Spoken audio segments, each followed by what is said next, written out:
To paraphrase William Shakespeare, a rose by any other name might just be fraud. Are marketing agreements legal? What about management or administrative services agreements? How about agreements for scheduling?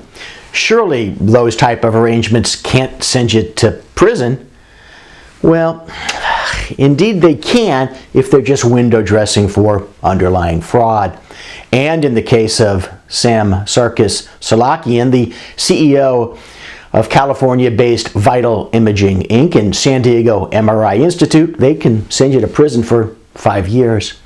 As the aftermath of his conviction at trial in July 2021, Salakian was sentenced on January 28, 22 to 5 years in federal prison in order to pay more than $27 million in restitution to insurance companies.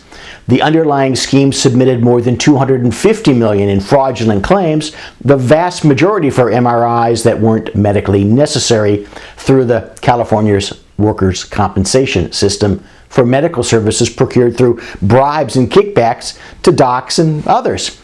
He's also been barred from working in the healthcare and workers' compensation industries during the 3 years of supervised relief that's to follow his imprisonment.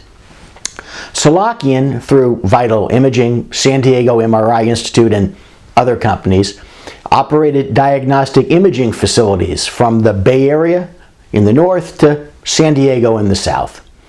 Convicted of 1 count of conspiracy to commit honest services mail fraud and healthcare fraud, and 11 counts of honest services mail fraud, Salakian conspired with physicians and others in a scheme in which the doctors were paid bribes and kickbacks in exchange for referral of workers' compensation patients. Some of the illegal remuneration was in cash, and some was in form of a cross-referral scheme in which the participants referred patients to one another. The so-called recruiters working for the Salakian entities required physicians to refer a minimum number of patients to receive cross-referrals.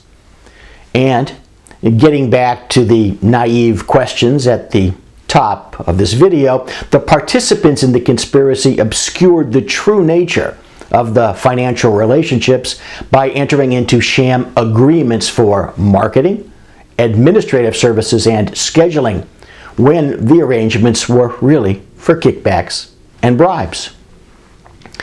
In addition to Salakian, chiropractor Stephen Rigler pleaded guilty to 1 count of conspiracy to commit mail fraud and was sentenced to a 6-month federal prison term. Furman Iglesias, who was the CEO of various scheduling companies, pleaded guilty to conspiracy to commit mail fraud and healthcare fraud and was sentenced to 5 years in federal prison.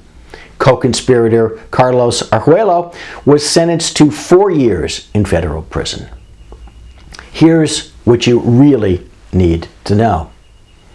1, just because an arrangement looks on paper like it's a management type agreement doesn't effectively cover up any illegal scheme any more than a beach towel covers up an oil spill in the Gulf of Mexico. 2, the underlying scheme, not the ink on the paper, governs legality versus illegality. 3, kickbacks and bribes don't have to be in dollars. You scratch my back, I'll scratch yours. Cross-referral schemes are illegal remuneration too.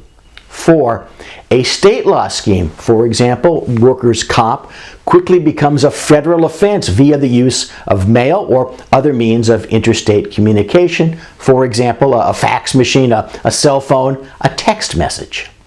5, insurance companies have fraud departments stacked to the rafters with former criminal investigators, and they love to use the feds to pressure fraudsters and to do the collection work, restitution, for them. 6, a rose by any other name would smell as sweet, but a papered up scheme actually smells like fraud.